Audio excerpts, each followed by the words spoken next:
Si è allontanata da casa domenica sera e non ha più fatto ritorno. Sono giorni d'apprensione per una famiglia di Villa Guattera che ha denunciato l'allontanamento della figlia di 14 anni. I carabinieri hanno diramato una nota in tutto il Veneto e sui social network fioccano gli appelli per farla tornare. La ragazza si chiama Chantal e pare che sia stata vista l'altra sera in compagnia di un gruppo di coetanei stranieri mentre mangiava un panino da McDonald's in via Venezia a Padova.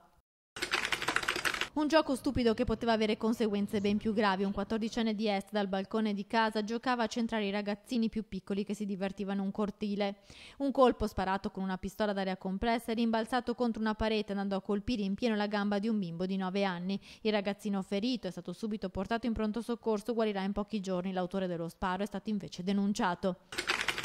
Hanno finto di essere dei tecnici dell'Enel e con la scusa di dover controllare i contatori dell'energia elettrica si sono introdotti nell'abitazione di una 75enne di Fontaniva. Hanno raccontato alla donna che era assolutamente necessario verificare l'apparecchiatura della corrente. I falsi operai però hanno girato per le stanze, rovistando nei cassetti, riuscendo ad impadronirsi di gioielli per un valore di 1.200 euro. Quando l'anziana si è accorta del furto ha chiamato i carabinieri.